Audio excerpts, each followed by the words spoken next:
Hello guys, welcome back sa ating YouTube So, channel. ipagpatuloy natin yung huli nating video na ginawa. So, sana ba tayo? Local. Must friends login. Yan. Pag idiretso natin siya sa mail, ibabalik niya kasi wala pang nag-login, di ba? Naka-filter yan guys. Hindi ka pwedeng dumiretso sa main kasi hindi ka dumaan sa login. So, ibabalik niya. Logout. So, dapat mag-login ka. Mas lang. Friends. Yun. So, i-modify natin to guys. So, gagawa tayo ng siguro card style. Card dito, card. Tapos itong rings na to, lipat natin dito sa taas. Tapos, gagawa tayo ng konting responsive na card view. Try natin guys. So, sa index. So, okay naman na to sa index. Siguro sa main, babagawin tayo.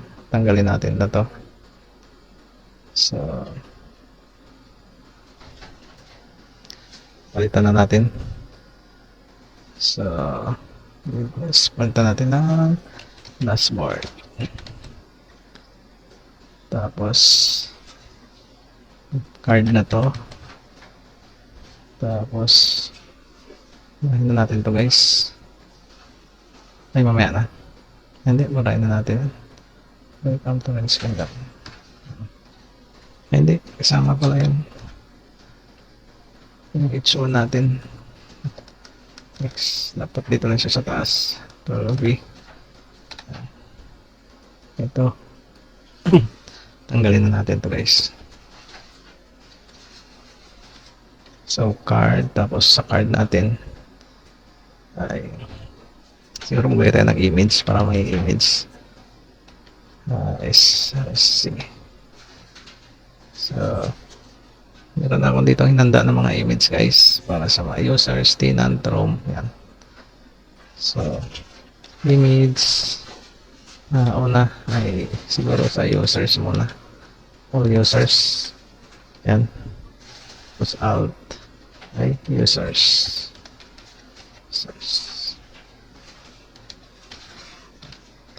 Tapos either to ay total users. Yan, total users. Tapos kung ilan yung total users. So siguro gagawa muna tayo ng temporary lang na mga data, mga sample data lang. So natin dito. So total users equals 120 halimbawa. Ayan, para may lagay lang tayo dito sa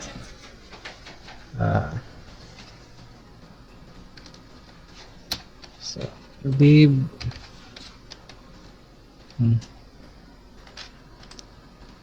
plus.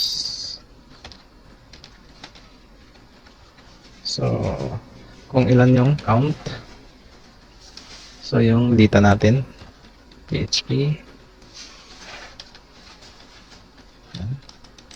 So echo yung total users. Echo total users. So yan yung sa card natin. Try natin guys kung tsura. Yan, total users. So malaki pa yung image kasi hindi pa natin na lagyan ng style. Saka na lang. Di kaya lagyan na kaya muna natin sa style na naman. So style.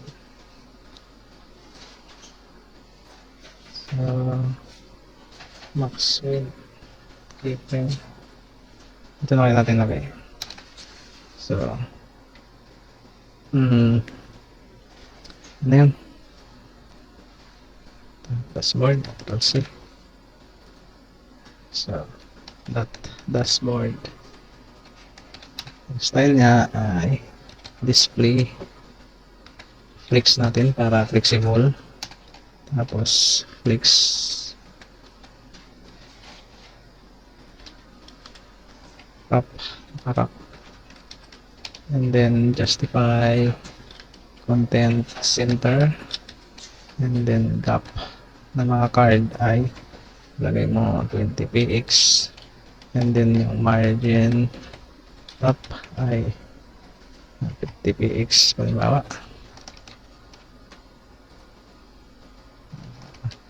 Tapos tayo sa image. So, tapos yung bawat card. Ano ba yun?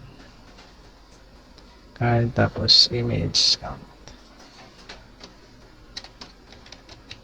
Card ay background. Background natin. To. And then padding 20px. And then width ay 200px. Guard border. Lagyan border radius para medyo circle px. May corner siya. So box shadow is 0, 15px. Tapos kulay orange. And then transition, transform 0.3 is in out. And box shadow of 0.3 is in out.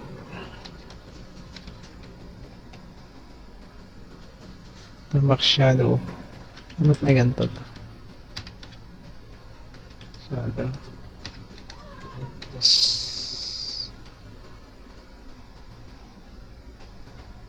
ano lang, box shadow 0.3 is ano ganun? In out, ano ganun? Ano pala? Baka kama siguro lang dito. Yan, tama. Then text align center. Ano kasunod? Yung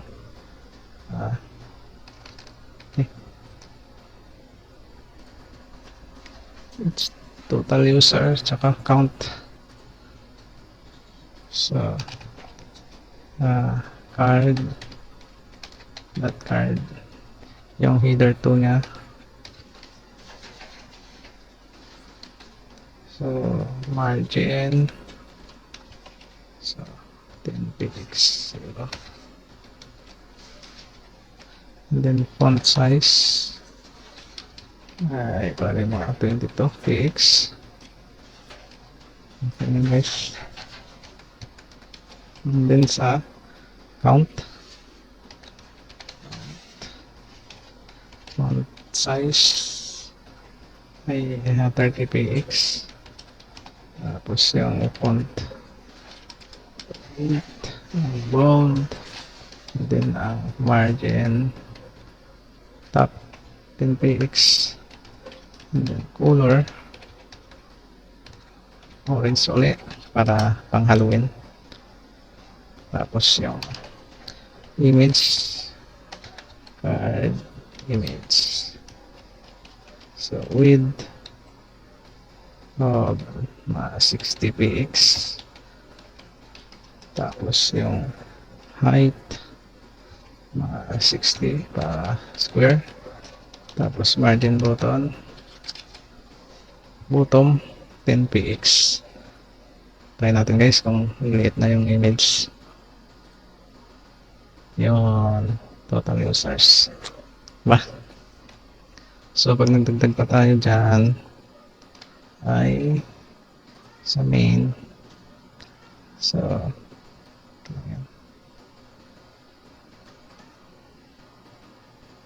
Ano to? Card.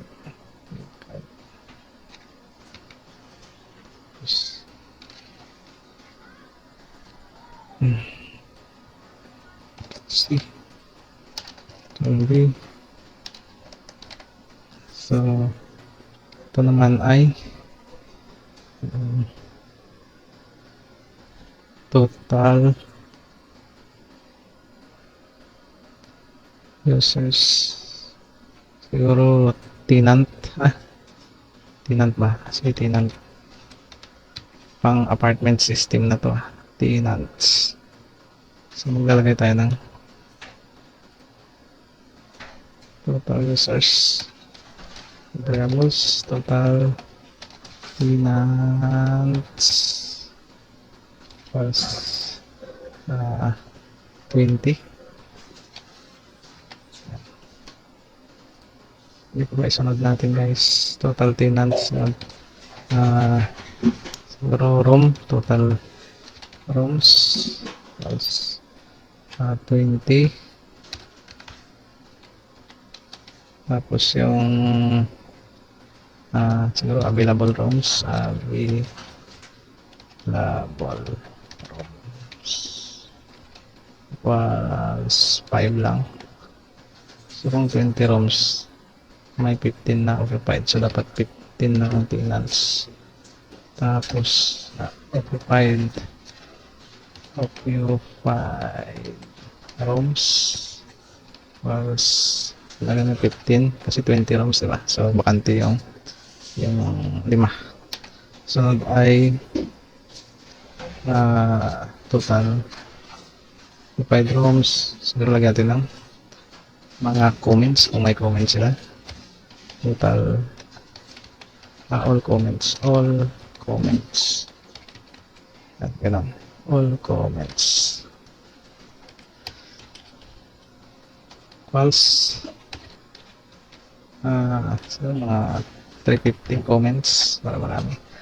So yan yung mga data natin guys. So ano yan, total users, the dashboard, card image. So users, diba? Sunod tenants. Yan.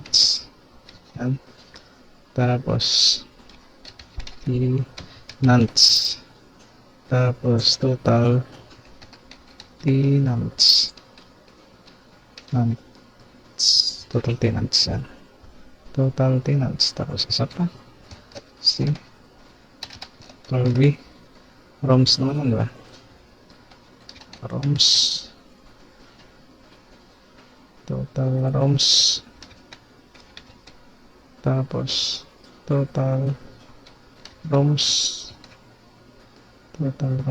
Yan. Nasunod, total ROMs, available ROMs, occupied ROMs.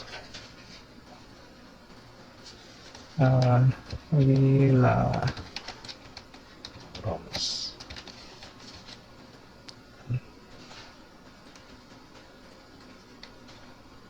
Available ROMs. So,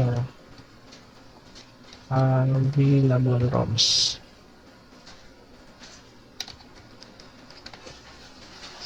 So, tenants rooms. Tapos dito, available ROMs available. Tapos dito, occupied na. Occupied rooms. Occupied rooms. And then, occupied room. Occupied rooms. Yan. So, available sa taas. Count. Try natin guys. Tsura guys.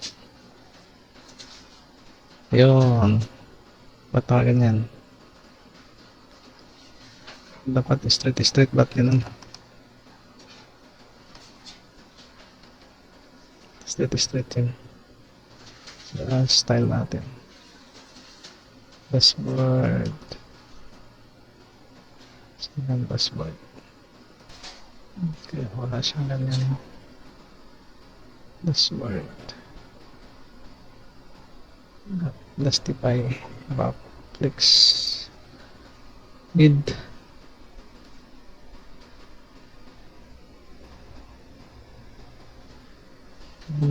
Sa card.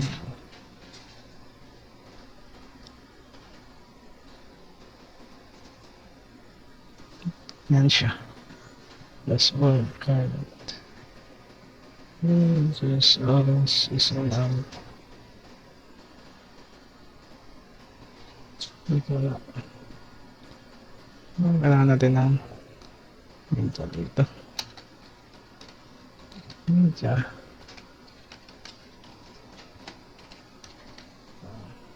Max. With 600 px.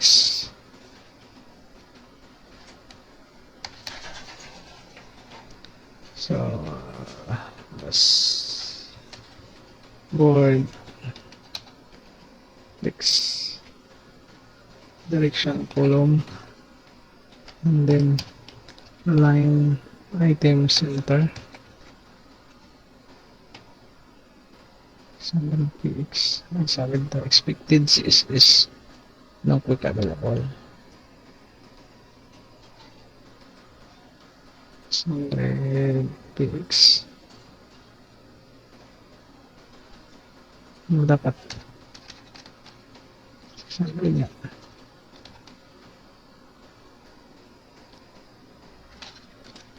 Ay, wala tayong guys. Wala, ba't nakaganyan? Dapat pag naka-mobile view lang siya, magaganyan. Ulit. Wala naman problema guys eh. Ganun, flex direction, tama. Baka sa design natin may problema. Oo. Kasi dapat isang dashboard lang. Ang daming dashboard.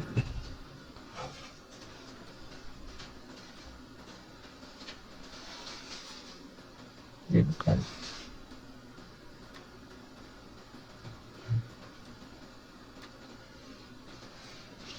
So, isang dashboard lang pala. Ang dami nating dashboard. Kaya ganyan siguro. Yan. Tapos pagka naka-mobile view siya guys. Mobile view. Saka siya. Awal pa. Responsive yan guys. Awal pa. Dikit-dikit. Natin na. Harap natin ay 30. Yan. Diba? Stig. So, dapat pag hinover natin guys, lalaki siya, no? Para may effect. So, try natin. Hover card. That card. Over. So, pag hinover, transform ay scale siguro 1.1, and then back shadow, nagkaroon siya ng shadow na 0 0 25 px, tapos kulay red. Tingnan natin guys ano mangyayari dyan pag hinover, pag kinlik ay yung itutok. Yun, ba't wala yung red? Masyadong red wala. Ito na, box. Ito na. Box shadow. Yan. Dapat red yung gilid. Yun. Pa. Stick. 25. 20 lang.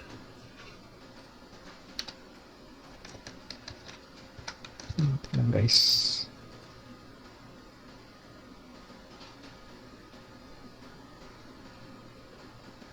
Pwede na. Stig guys, stig. Diba? Stig na guys. Rome, available Rome. Diba? Nag-out. Nag-out successfully. Guys. Dapat itong dashboard. Pangalan na natin. Tapos yung design dito guys. Ito natin yan. Lagyan natin ang design. Then may design tayo dito sa nakaraan nating mga index. Ito. Screen down.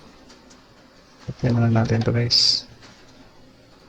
Yung index natin. I mean counter and screen down.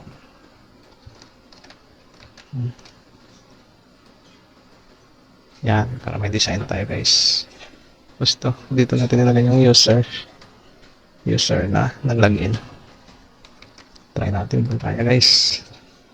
So, saan ba yan? Sa navigation, di ba? Sa navigation.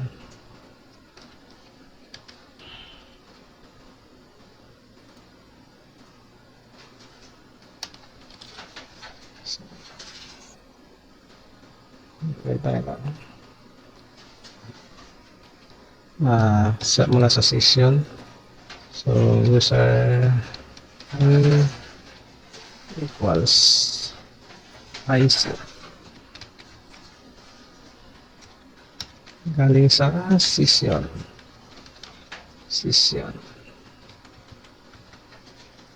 Na username.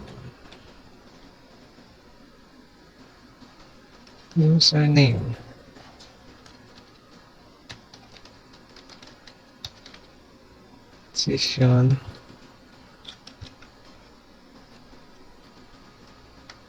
username or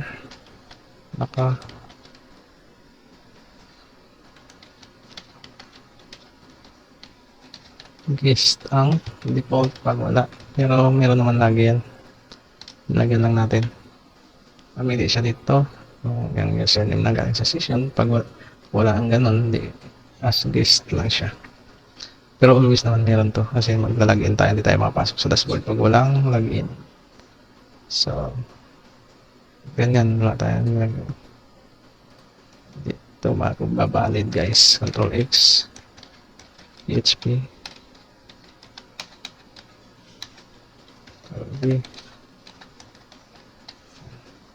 tapos dito sa dashboard tanggalin na natin to. So PHP echo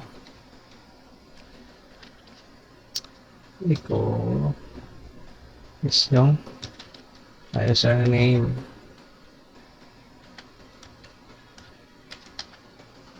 Try natin guys kung tama na yung pinagagawa natin. Dapat dito na yun lalagay yung username natin. Yun, di ba?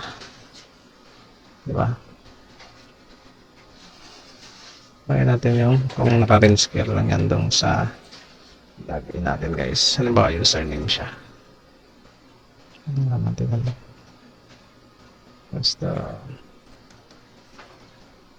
range.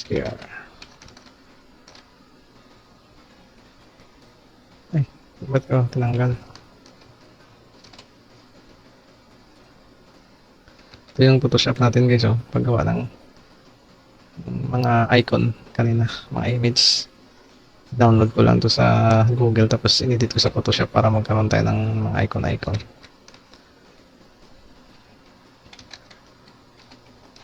Range login.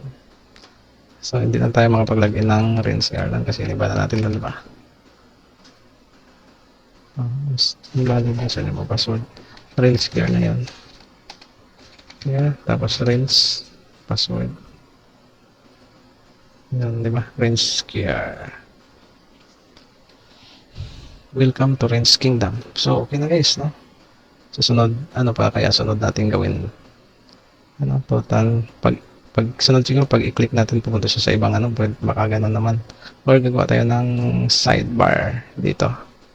Para pag user, yan, gano'n. Abangan nyo na lang guys kung ano pa pwede nating gawin sa susunod nating mga video. Bye-bye!